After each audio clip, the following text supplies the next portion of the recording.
ശബരിമല സ്വർണ്ണ കവർച്ചയിൽ crime branch arrest ചെയ്ത Unnikrishnan പോറ്റിയെ SP ശശിധരന്റെ നേതൃത്വത്തിൽ ചോദ്യം ചെയ്യുന്നത് തുടരുകയാണ്. പോറ്റി ദേവസ്വം ബോർഡ് ഉദ്യോഗസ്ഥർക്ക് എതിരെ മൊഴി നൽകിയിട്ടുണ്ട് എന്നാണ് മനസ്സിലാക്കാൻ കഴിയുന്നത്. എന്തായാലും തിരുവനന്തപുരത്ത് നിന്ന് കൃത്യമായി പത്തനംതിട്ട റാന്നി കോടതിയിലേക്ക് കൊണ്ടുപോകും. 12 മണിയോടുകൂടി റാന്നി കോടതിയിൽ ഹാജരാക്കും ഉണ്ണികൃഷ്ണൻ പോറ്റിയെന്നും മനസ്സിലാക്കാൻ കഴിയുന്നുണ്ട്. ശാലിനിയിലേക്ക് പോകുന്നു. ശാലിനി, എത്രത്തോളം ഈ സ്വർണ്ണ കവർച്ച ആസൂത്രിതമായിരുന്നു, ഇതിന് പിന്നിലെ ഗൂഢാലോചന എന്ത് എന്നുള്ളത് മറനീക്കി പുറത്തു വരികയാണ്. കാരണം ഉണ്ണികൃഷ്ണൻ പോറ്റി മാത്രമല്ല ഇതിൽ പങ്കാളി എന്നുള്ളതും വ്യക്തമാവുകയാണ്. 2017 മുതൽ ഉണ്ണികൃഷ്ണൻ പോറ്റിയുടെ സാന്നിധ്യം ശബരിമലയിലുണ്ട്, സന്നിധാനത്തുണ്ട്. 2019 ഈ തട്ടിപ്പുകൾക്ക് തുടക്കം കുറിക്കുന്നത്. അങ്ങനെയാണെങ്കിൽ കൂടെ നിന്ന ഉദ്യോഗസ്ഥർ ആരൊക്കെ, ഇതിനുവേണ്ടിയുള്ള ഒത്താശ ചെയ്തവർ ആരൊക്കെ, ഉണ്ണികൃഷ്ണൻ പോറ്റി പിന്നീട് പറയുന്ന പല പേരുകളുമായിട്ട് എങ്ങനെ ബന്ധപ്പെട്ടിരിക്കുന്നു ഇവരെല്ലാവരും എന്നുള്ളതിൻ്റെയൊക്കെ അടിസ്ഥാനത്തിൽ ഇനി പ്രത്യേക അന്വേഷണ സംഘത്തിന് നീങ്ങേണ്ടതുണ്ട്. എവിടെയും ഇനി ശാസ്ത്രീയ തെളിവുകൾ കൂടി ലഭിക്കേണ്ടതുമുണ്ട്. അതുകൊണ്ട് തന്നെ ഇനി ഏതു രീതിയിലുള്ള ഒരു അന്വേഷണമാകും അടുത്ത ഘട്ടം എന്നുള്ള രീതിയിൽ നിലവിൽ പുരോഗമിക്കുക?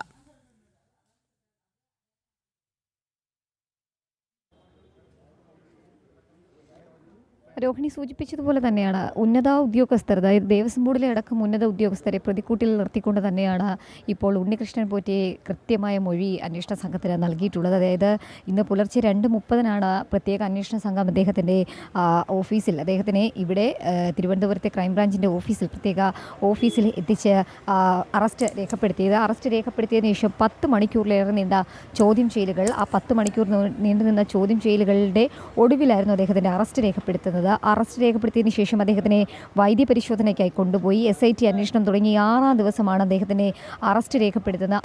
അറസ്റ്റ് രേഖപ്പെടുത്തുന്ന ദിവസമാണ് ഉണ്ണികൃഷ്ണൻ പോറ്റിയുടെ മൊഴി ഉദ്യോഗസ്ഥരെ കുരുക്കിക്കൊണ്ടുള്ളതാണ് എന്നുള്ള തെളിവുകളടക്കം ഇപ്പോൾ പുറത്തു വയ്ക്കുന്നത്. നടന്നത് വൻ ഗൂഢാലോചനയാണ് എന്നുള്ളതാണ് ഉണ്ണികൃഷ്ണൻ പോറ്റി മൊഴി നൽകിയിട്ടുള്ളത്. ഗൂഢാലോചനയുടെ ഭാഗമായിട്ടാണ് കൽപേഷിനെ കൊണ്ടുവന്നതെന്നും പോറ്റി തന്നെ അന്വേഷണ സംഘത്തിന് മുൻപാകെ മൊഴി നൽകിയിട്ടുണ്ട്. ഉണ്ണികൃഷ്ണൻ പോറ്റി സ്പോൺസറായി അപേക്ഷ നൽകിയത് മുതൽ ഗൂഢാലോചന തുടങ്ങിയിട്ടുണ്ട് എന്നുള്ളതാണ് ഇപ്പോൾ അന്വേഷണ സംഘത്തിന് ലഭ്യമായിട്ടുള്ള വിവരം. സ്വർണം ചെമ്പായതുൾപ്പെടെ ഗൂഢാലോചനയുടെ ഭാഗമാണ് എന്നുള്ളതും ഇപ്പോൾ അന്വേഷണ സംഘം സ്ഥിരീകരിക്കുന്നുണ്ട്. എന്തായാലും തട്ടിയെടുത്ത സ്വർണം പങ്കിട്ടെടുത്താണ് അന്വേഷണ സംഘം സംശയിക്കുന്നത്. ആ പങ്കിട്ടെടുത്തത് ആരൊക്കെ എന്ന ചോദ്യങ്ങൾക്കാണ് ഇനി ഉത്തരം ലഭ്യമാകേണ്ടത്. അതിനുള്ള ചോദ്യം ചെയ്യലുകളാണ് ഈ മണിക്കൂറിൽ SP നേതൃത്വത്തിൽ ഇവിടെ നടന്നുകൊണ്ടിരിക്കുന്ന. SP ശശിധരൻ അടക്കമുള്ളവരുടെ നേതൃത്വത്തിലാണ് ആ ചോദ്യം എന്നുള്ളതാണ് ഏറ്റവും ശ്രദ്ധേയമായിട്ടുള്ള കാര്യം. എന്തായാലും കേസന്വേഷണത്തിൽ വരും ദിവസങ്ങൾ നിർണായകമാണ്. ഒപ്പം തന്നെ ഇന്ന് തന്നെ പോറ്റിയെ കസ്റ്റഡിയിൽ വാങ്ങാനുള്ള അപേക്ഷ നൽകി നടപടികൾ കാണുന്നത് ഈ ക്രൈംബ്രാഞ്ചിൻ്റെ DGP ഓഫീസിലെ ദൃശ്യങ്ങളാണ്. അവിടെ വാഹനമൊക്കെ പ്രത്യേകമായി ശരി, ശാലിനിയിലേക്ക് എത്താം. ഗോകുലിലേക്ക് പോകുന്നു. ഗോകുൽ, പ്രധാനമായും ഇപ്പോൾ നിലവിൽ ഉണ്ണികൃഷ്ണൻ പോറ്റി 2 കേസുകളിൽ, അതായത് ദ്വാരപാലക സ്വർണ്ണപ്പാളി വിഷയവും അതോടൊപ്പം തന്നെ കട്ടിളപ്പാളിയുമായി ബന്ധപ്പെട്ട് അങ്ങനെ 2 കേസുകളിലാണ് 1-ാം പ്രതിയായിട്ടുള്ളത്. ഇനിയുള്ളത് ഉണ്ണികൃഷ്ണൻ പോറ്റിയുടെ മൊഴിയുടെ അടിസ്ഥാനത്തിൽ ആരെല്ലാമാണ് ഇതുമായി ബന്ധപ്പെട്ടിരിക്കുന്നത് എന്നുള്ളതിൻ്റെ അടിസ്ഥാനത്തിലാണ്. അതുമാത്രമല്ല, ദേവസ്വം ബോർഡിലെ രേഖകൾ കൂടി പ്രത്യേക അന്വേഷണ സംഘത്തിന് മുന്നിൽ ഒരു വെല്ലുവിളിയാകുന്ന കാഴ്ച കൂടിയല്ലേ നമുക്ക് കാണാൻ കഴിയുന്നത്. കാരണം പലപ്പോഴും ഉണ്ണികൃഷ്ണൻ പോറ്റിക്ക് സ്വയം രക്ഷപ്പെടാൻ പറ്റുന്നത് തന്നെ ഏൽപ്പിച്ചത് ചെമ്പുപാളികളാണ് എന്ന് പറഞ്ഞുകൊണ്ടാണ്. അപ്പോൾ ഈ ദേവസ്വം മഹസറിൽ ഉൾപ്പെടെ ചെമ്പ് പാളികൾ എന്ന് എഴുതി പിടിപ്പിച്ചതും അത് ഉണ്ണികൃഷ്ണൻ പോറ്റിക്ക് കൈമാറാം എന്നും എഴുതി ചേർത്തത് ആരാണ് എന്നുള്ളിടത്ത് തുടങ്ങുന്നു ഗൂഢാലോചനയുടെ ആദ്യ പങ്ക്, അല്ലേ?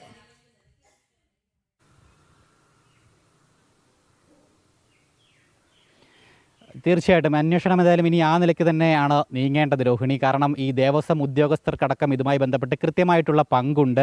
അതോടൊപ്പം തന്നെ ദേവസ്വം അധികൃതർക്ക് ഇതുമായി ബന്ധപ്പെട്ട പങ്കുണ്ട്. ഉണ്ണികൃഷ്ണൻ പോറ്റിയെ അറിയില്ല എന്നൊക്കെ പറഞ്ഞ് തള്ളിക്കളഞ്ഞ ആളുകൾക്കൊപ്പം നിന്നുകൊണ്ട് ഉണ്ണികൃഷ്ണൻ പോറ്റി പല പരിപാടികളിലും ചടങ്ങുകളിലും ഭാഗമാകുന്ന ചിത്രങ്ങളൊക്കെ നേരത്തെ തന്നെ പുറത്തു വന്നിരുന്നതാണ്. എന്തായാലും ഉണ്ണികൃഷ്ണൻ പോറ്റിയുടെ മണിക്കൂറുകൾ നീണ്ടിട്ടുള്ള ചോദ്യം ചെയ്യലിൽ നിന്ന് തന്നെ ഇതുമായി ബന്ധപ്പെട്ട വിവരങ്ങൾ അന്വേഷണ സംഘത്തിന് ലഭ്യമായിട്ടുണ്ട് എന്നാണ് നമുക്ക് ലഭ്യമാകുന്ന വിവരം. അതായത് ഈ ദേവസ്വം ബോർഡ് ഉദ്യോഗസ്ഥരുടെ അടക്കം കൃത്യമായിട്ട് ഈ സ്വർണ്ണ കവർച്ച കേസിലുള്ള പങ്ക് ഉണ്ണികൃഷ്ണൻ പോറ്റി മൊഴിയായിട്ട് നൽകിയിട്ടുള്ളതായിട്ടുള്ള വിവരങ്ങൾ നമ്മൾക്ക് ലഭ്യമാകുന്നുണ്ട്. അങ്ങനെയാണെങ്കിൽ അന്വേഷണ സംഘത്തിൻ്റെ അന്വേഷണം ഇനി നീളേണ്ടത് ഈ ഉദ്യോഗസ്ഥരിലേക്കും അതോടൊപ്പം തന്നെ ഉണ്ണികൃഷ്ണൻ പോറ്റിയുടെ മൊഴിയിൽ പറഞ്ഞിരിക്കുന്ന വ്യക്തികളിലേക്കുമാണ് എന്നുള്ള കാര്യമാണ് നമുക്ക് മനസ്സിലാക്കുവാനായിട്ട് സാധിക്കുന്നത്. പ്രധാനമായിട്ടും അന്വേഷണ സംഘം എന്തായാലും ഈ ദേവസ്വം വിജിലൻസ് ഇതിനു മുമ്പ് 2 തവണ ഉണ്ണികൃഷ്ണൻ പോറ്റിയെ ചോദ്യം ചെയ്തിരുന്നു. 8 മണിക്കൂറുകളോളം 2 പ്രാവശ്യങ്ങളായിട്ട് ചോദ്യം ചെയ്തിട്ടുണ്ടായിരുന്നു. അന്നേരം ഒന്നും പറയാത്ത പല നിർണായകമായിട്ടുള്ള വിവരങ്ങളും പ്രത്യേക അന്വേഷണ സംഘത്തിൻ്റെ ഇന്നലെ മുതൽ ആരംഭിച്ച ചോദ്യം ചെയ്യലിൽ ഉണ്ണികൃഷ്ണൻ പോറ്റി പറഞ്ഞതായിട്ടുള്ള വിവരങ്ങൾ കൂടി നമുക്ക് ലഭ്യമാവുകയും ചെയ്യുന്നുണ്ട്. അങ്ങനെയാണെങ്കിൽ വരുന്ന മണിക്കൂറുകൾ ഈ അന്വേഷണത്തിലേറെ നിർണായകമാകുമെന്നുള്ള കാര്യത്തിൽ യാതൊരു സംശയമില്ല. അതോടൊപ്പം തന്നെ ഈ പ്രത്യേക അന്വേഷണ സംഘം ഈ ഉണ്ണികൃഷ്ണൻ പോറ്റിയിലേക്ക് എത്തുന്നതിന് മുന്നോടിയായി തന്നെ വളരെ വിശദമായിട്ടുള്ള തെളിവ് ശേഖരണത്തിലേക്ക് കടന്നിരുന്നു. പ്രത്യേകിച്ച് പലയിടങ്ങളിലെത്തി പരിശോധനകൾ നടത്തിയിരുന്നു. സന്നിധാനത്ത് 2 തവണ എത്തി പ്രത്യേക അന്വേഷണ സംഘം പരിശോധന നടത്തിയിരുന്നു. ഇന്നലെയും ഉണ്ടായിരുന്നു. അതിനു മുമ്പ് ഒരു തവണയും എത്തി വിവരങ്ങൾ ശേഖരിച്ചിട്ടുണ്ടായിരുന്നു. സന്നിധാനത്ത് ഇന്നലെ നടന്ന പരിശോധനയിൽ സന്നിധാനത്തിൻ്റെ ശ്രീകോവിലിൻ്റെ വശങ്ങളിലേക്കുള്ള അളവുകളടക്കമുള്ള കാര്യങ്ങൾ കൃത്യമായിട്ട് അന്വേഷണ സംഘം രേഖപ്പെടുത്തുകയും ഒക്കെ തന്നെ ചെയ്തു. അതോടൊപ്പം തന്നെ എക്സിക്യൂട്ടീവ് ഓഫീസിൽ നിന്നടക്കം എത്തി അവിടെ നിന്നും നിർണായകമായിട്ടുള്ള രേഖകൾ വാങ്ങി അതിൻ്റെ പരിശോധനയും നടത്തിയിട്ടുണ്ടായിരുന്നു. SP ശശിധരൻ്റെ നേതൃത്വത്തിലുള്ള പ്രത്യേക അന്വേഷണ സംഘം 3-അംഗ സംഘമാണ് അവിടെ എത്തി ഈ രേഖകളൊക്കെ പരിശോധിക്കുകയും ഒക്കെ തന്നെ ചെയ്തത്. ഇതിനു മുമ്പും ഒരു തവണ സന്നിധാനത്തെത്തി സമാനമായി തന്നെ ആ സ്വർണ്ണപ്പാളികളുടെയും ദ്വാരപാലക ശില്പത്തിൻ്റെയും ഒക്കെ അളവുകൾ സംബന്ധിച്ചിട്ടുള്ള പരിശോധനകൾ അന്വേഷണ സംഘം നടത്തിയിട്ടുണ്ടായിരുന്നു. അതോടൊപ്പം തന്നെയാണ് ചെന്നൈയിലും അതോടൊപ്പം തന്നെ ഹൈദരാബാദിലും ബംഗളൂരുവിലും ഒക്കെ എത്തിക്കൊണ്ട് ഈ തെളിവുകളും അതോടൊപ്പം തന്നെ അന്വേഷണത്തിൻ്റെ മറ്റ് രേഖകളും ഒക്കെ തന്നെ കൃത്യമായിട്ട് പരിശോധിക്കുകയും ഒക്കെ തന്നെ ചെയ്തിട്ടുണ്ടായിരുന്നു. അങ്ങനെ വിശദമായിട്ടുള്ള ഒരു നടപടിക്രമങ്ങൾക്കൊടുവിലാണ് ഉണ്ണികൃഷ്ണൻ പോറ്റിയെ അറസ്റ്റ് ചെയ്ത് തുടർ നടപടികളിലേക്ക് എന്തായാലും ഇപ്പോൾ അന്വേഷണ സംഘം കടന്നിരിക്കുന്നത്. അതുമാത്രമല്ല, ദേവസ്വം വിജിലൻസ് ആദ്യഘട്ടത്തിൽ ഇതുമായി ബന്ധപ്പെട്ട അന്വേഷണം നടത്തിയിട്ടുണ്ടായിരുന്നു. ആ അന്വേഷണത്തിൻ്റെ റിപ്പോർട്ട് ഹൈക്കോടതിയിൽ സമർപ്പിച്ചിട്ടുണ്ടായിരുന്നു. ആ റിപ്പോർട്ടും രേഖകളും അടക്കം നിലവിൽ പ്രത്യേക അന്വേഷണ സംഘം വാങ്ങി അതിൻ്റെ ഒരു തുടർച്ചയായ പരിശോധന എന്നുള്ള രീതിയിലാണ് പരിശോധന നടക്കുന്നത്. കാരണം ആദ്യം ഈ ദേവസ്വം വിജിലൻസ് കണ്ടെത്തിയിട്ടുള്ള ഒരു ഇൻപുട്സ് നിലവിൽ അന്വേഷണ സംഘത്തിൻ്റെ പക്കലുണ്ട്. അതുകൊണ്ട് തന്നെ അന്വേഷണം കൂടുതൽ വേഗത്തിലാക്കുവാനായിട്ട് അവ സഹായിച്ചു എന്നുള്ളൊരു വിലയിരുത്തൽ കൂടി അന്വേഷണ സംഘത്തിൻ്റെ ഭാഗത്തു നിന്നും ഉണ്ട്. അതിൻ്റെ കൂടി പിൻബലത്തോട് കൂടിയിട്ടുള്ള അന്വേഷണമാണ് പ്രത്യേക അന്വേഷണ സംഘം എന്തായാലും നടത്തിയിരിക്കുന്നത്. ഇനി പ്രധാനമായിട്ടും ഈ 2 പേരുകൾ കൽപേഷ് അതോടൊപ്പം തന്നെ നാഗേഷ് എന്നിങ്ങനെയുള്ള 2 പേരുകളിലാണ് അന്വേഷണ സംഘത്തിൻ്റെ അടുത്ത ലക്ഷ്യമെന്നാണ് നമുക്ക് മനസ്സിലാക്കുവാനായിട്ട് സാധിക്കുന്നത്. കാരണം ഈ ഉണ്ണികൃഷ്ണൻ പോറ്റി ഈ ഉരുക്കിയെടുത്തിട്ടുള്ള സ്വർണം നൽകിയിരിക്കുന്നത് കൽപേഷിനാണ് എന്നുള്ള വിവരങ്ങളൊക്കെയാണ് ലഭ്യമായിരിക്കുന്നത്. അതുകൊണ്ട് തന്നെ അയാളിലേക്ക് കൂടി എത്തണം. പ്രധാനമായിട്ടും ഞാൻ മുമ്പ് സൂചിപ്പിച്ചതുപോലെ തന്നെ ഈ ഉരുക്കിക്കൊണ്ട് പോയിട്ടുള്ള കവർച്ച ചെയ്തിട്ടുള്ള സ്വർണം എങ്ങോട്ടേക്കാണ് മാറ്റിയത്, ആരാണ് കൊണ്ടുപോയത് എന്നുള്ള വിവരങ്ങളാണ് ഇനി പ്രധാനമായിട്ടും കണ്ടെത്തേണ്ടത്. തൊണ്ടി മുതൽ കണ്ടെത്തുക എന്നുള്ളതാണ് അന്വേഷണ സംഘത്തിന് മുന്നിൽ ഇനി അവശേഷിക്കുന്ന ഏറ്റവും പ്രധാനപ്പെട്ട ലക്ഷ്യമെന്ന് പറയുന്നത്. രോഹിണി, ശരി ഗോകുൽ, തുടരുക. വിനീഷ് കൂടി തിരുവനന്തപുരത്ത് നിന്നും ചേരുന്നുണ്ട്. വിനീഷ്, തിരുവിതാംകൂർ ദേവസ്വം ഉദ്യോഗസ്ഥരെ കുരുക്കിക്കൊണ്ടാണ് ഉണ്ണികൃഷ്ണൻ പോറ്റിയുടെ മൊഴി എന്ന് തന്നെയാണ് മനസ്സിലാക്കാൻ കഴിയുന്നത്. അതിൽ നിന്ന് വ്യക്തമാകുകയാണ് ഇതിന് പിന്നിൽ കൃത്യമായ ആസൂത്രണവും വൻ ഗൂഢാലോചനയും ഉണ്ട് എന്നുള്ള കാര്യം. അതോടൊപ്പം തന്നെ ഇനി ഉണ്ണികൃഷ്ണൻ പോറ്റി പറഞ്ഞ ചില പേരുകൾ, ഈ കൽപേഷ് എന്നുള്ള വ്യക്തിയെ കേന്ദ്രീകരിച്ച് അങ്ങനെ ഒരു വ്യക്തി ഉണ്ടോ എന്നുള്ള സംശയങ്ങൾ പോലും SITക്കുണ്ട്. എന്തായാലും നിലവിലിപ്പോൾ ദേവസ്വം ബോർഡിനെതിരായ മൊഴി, ദേവസ്വം ഉദ്യോഗസ്ഥർ പ്രതിസ്ഥാനത്തേക്ക് വരേണ്ടുന്ന തരത്തിലുള്ള മൊഴി അത് ഉണ്ണികൃഷ്ണൻ പോറ്റിയിൽ നിന്ന് ലഭിച്ചിട്ടുണ്ട്. ഇനി ആ തരത്തിൽ തന്നെയാകില്ലേ പ്രത്യേക അന്വേഷണ സംഘത്തിന്റെ നീക്കവും?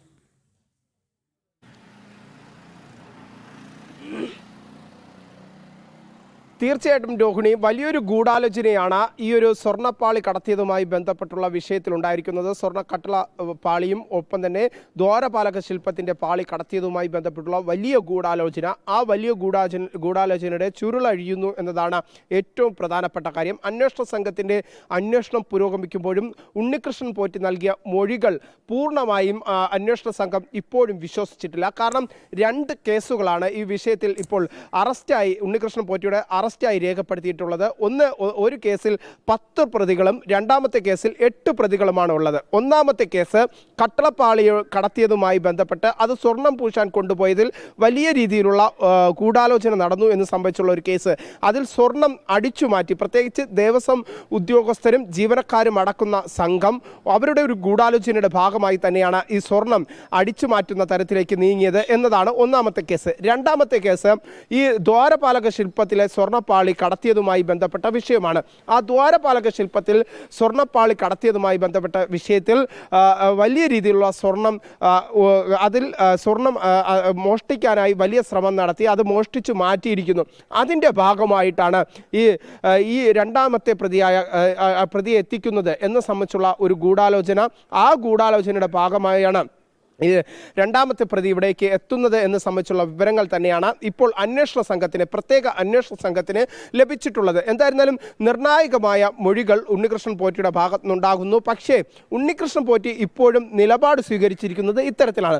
താൻ ഒരു ദിവ്യമായ പ്രവൃത്തി ചെയ്യുന്നതിൻ്റെ ഭാഗമായാണ് ഈ ക്ഷേത്രത്തിൽ നിന്ന് ഈ ഒരു കട്ടളപ്പാളിയും ഒപ്പം തന്നെ ദ്വാരപാളിയും കൊണ്ടുപോയത് എന്ന നിലപാട് ഉണ്ണികൃഷ്ണൻ പോറ്റി ആദ്യഘട്ടം മുതൽ ഈ അന്വേഷണ സംഘത്തിൻ്റെ മുന്നിൽ വിവരിക്കുമ്പോൾ ഒരു പ്രധാനപ്പെട്ട കാര്യം, അന്വേഷണ സംഘം ഇതിന് തെളിവായി പല കാരണങ്ങൾ പല തെളിവുകൾ ഉണ്ണികൃഷ്ണൻ പോറ്റിയുടെ മുന്നിലേക്ക് എടുത്തു വയ്ക്കുന്നുണ്ട്. അങ്ങനെയാണ് ഇപ്പോൾ ഉണ്ണികൃഷ്ണൻ പോറ്റിക്ക് ഗത്യന്തരമില്ലാതെ ദേവസ്വം ബോർഡിൻ്റെ ഇപ്പോഴത്തെ അന്നത്തെ ഇടപാടുകളെ സംബന്ധിച്ചുള്ള വിവരങ്ങൾ ദേവസ്വം ബോർഡിന് മുന്നിൽ പറയേണ്ട സാഹചര്യമുണ്ടായത്. അങ്ങനെയാണ് ദേവസ്വം ബോർഡ് ജീവനക്കാർക്കും അന്നത്തെ ബോർഡ് അംഗങ്ങൾക്കും കൃത്യമായ രീതിയിൽ ഇതിൽ ഇടപെടൽ ഉണ്ടായിട്ടുണ്ട്, ഈ സ്വർണം മോഷ്ടിക്കാനുള്ള ഒരു ഇടപെടൽ ഉണ്ടായിട്ടുണ്ട് എന്ന് സംബന്ധിച്ചുള്ള വിവരങ്ങൾ തന്നെയാണ് പ്രത്യേക അന്വേഷണ സംഘത്തിന് ലഭിച്ചിരിക്കുന്നത് എന്നതാണ് നമുക്ക് മനസ്സിലാക്കാൻ സാധിക്കുന്നത്. ഒപ്പം തന്നെ 2019 ഇത്തരത്തിലുള്ള നിർണായകമായ നീക്കങ്ങൾ ബോർഡിൻ്റെ ഭാഗത്തു നിന്നും ജീവനക്കാരുടെ ഭാഗത്തു നിന്നൊക്കെ ഉണ്ടാകുന്നത്.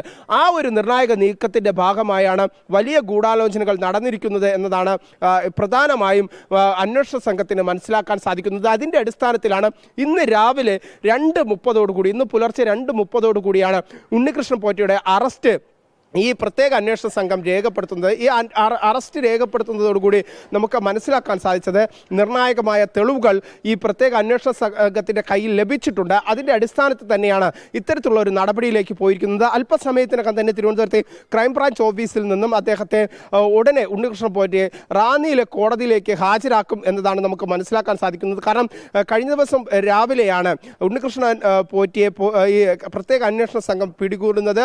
തുടർന്ന് അന്വേഷണ സംഘം പിടികൂടി ചോദ്യം ചെയ്യൽ തുടർന്നത് ഒരു പ്രത്യേക കേന്ദ്രത്തിലായിരുന്നു. അതിന് വളരെ രഹസ്യമായ ഒരു ചോദ്യം ചെയ്യലായിരുന്നു നടന്നിരുന്നത്. തൊട്ടു പിന്നാലെ ഉണ്ണികൃഷ്ണൻ പോറ്റിയുടെ കുടുംബവും ഒപ്പം തന്നെ അഭിഭാഷകരും ഉണ്ണികൃഷ്ണൻ പോറ്റിയെ കാണാനില്ല എന്ന ഒരു നിലപാട് സ്വീകരിച്ചുകൊണ്ട് പോലീസിനെ സമീപിക്കുന്ന ഒരു സാഹചര്യമുണ്ടായി.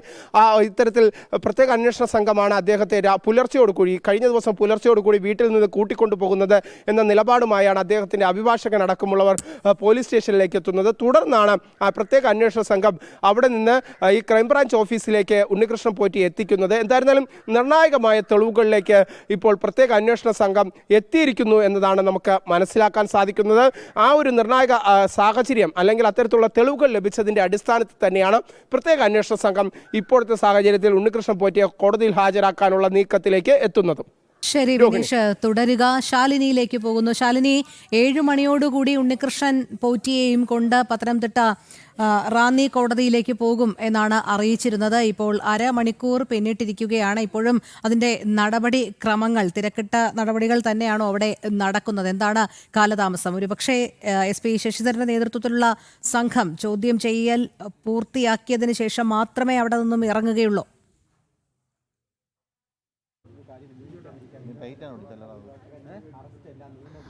രോഹിണി, അത് തന്നെയാണ് നമ്മൾ മനസ്സിലാക്കുന്നത്. ചില കാര്യങ്ങളിൽ വ്യക്തത തേടാനുണ്ട്. ആ വ്യക്തത വരുത്തിയതിന് ശേഷം ആ ചോദ്യം ചെയ്യൽ തിരുവനന്തപുരത്ത് പൂർത്തിയാക്കിയതിന് ശേഷം മാത്രം ഇവിടെ നിന്ന് പത്തനംതിട്ടയിലേക്ക് പോയാൽ മതി എന്നൊരു തീരുമാനത്തിലേക്കും അനുമാനത്തിലേക്കുമായിരിക്കാം ഇനി അന്വേഷണ സംഘം ഉള്ളത് എന്നുള്ളതാണ് നമ്മൾ ഇവിടെ നിന്ന് പ്രതീക്ഷിക്കുകയും ചെയ്യുന്നത്. ഇപ്പോൾ എന്തായാലും ദൃശ്യങ്ങളിൽ കാണുന്നത് പ്രകാരമാണെങ്കിൽ ഒരു പോലീസ് ജീപ്പ് എത്തിയിട്ടുണ്ട്. പുളിക്കീഴ് പോലീസ് സ്റ്റേഷനിലെ വണ്ടിയാണ്. ആ വാഹനം എന്നുള്ളത് പത്തനംതിട്ടയിൽ നിന്ന് എത്തിയതാണ്. അപ്പോൾ ആ വാഹനത്തിലാകാമോ അദ്ദേഹത്തിനെ കൊണ്ടുപോവുക എന്നുള്ളതാണ് നമുക്കിനി കണ്ടറിയേണ്ടത്. എന്തായാലും ഉണ്ണികൃഷ്ണൻ പോറ്റിയുമായിട്ടുള്ള ചോദ്യം ചെയ്യൽ SP ശശിധരൻ്റെ നേതൃത്വത്തിൽ ഇപ്പോഴും ഈ ക്രൈംബ്രാഞ്ച് ഓഫീസിൽ തുടരുകയാണ്. കൂടാതെ തന്നെ ഉണ്ണികൃഷ്ണൻ പോറ്റിയുടെ 2 ബന്ധുക്കൾ കൂടി ഇവിടേക്ക് എത്തിയിട്ടുണ്ട്. നമ്മൾ മനസ്സിലാക്കുന്നത് പ്രകാരമാണെങ്കിൽ ഉണ്ണികൃഷ്ണൻ പോറ്റിയുടെ ഭാര്യയും ഒപ്പം തന്നെ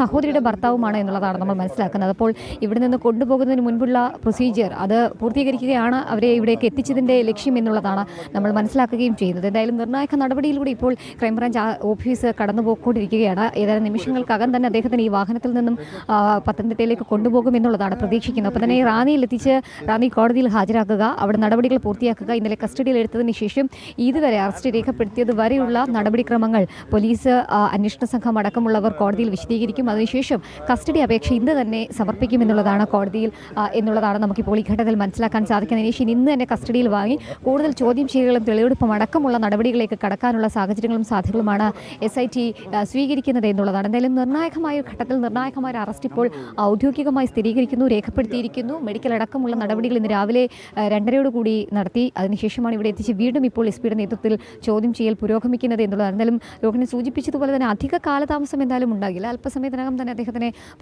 പുറത്തേക്ക് ഇറക്കാനുള്ള നടപടികൾ സ്വീകരിക്കുമെന്നുള്ളതാണ്. അതിനുശേഷം പത്തനംതിട്ടയിലേക്കായിരിക്കും കൊണ്ടുപോവുക. പത്തനംതിട്ടയിൽ എത്തിച്ച് കൂടുതൽ ചോദ്യം ചെയ്യലുകൾ പൂർത്തിയാക്കി ഇവിടെ നിന്ന് പത്തനംതിട്ടയിൽ എത്തിച്ച് നടപടിക്രമങ്ങൾ പൂർത്തീകരിക്കുക എന്നുള്ളതാണ്. അതിനുശേഷം കസ്റ്റഡിയിൽ വാങ്ങിയ ശേഷമായിരിക്കും കൂടുതൽ നടപടികളിലേക്ക് കിടക്കുന്നത്.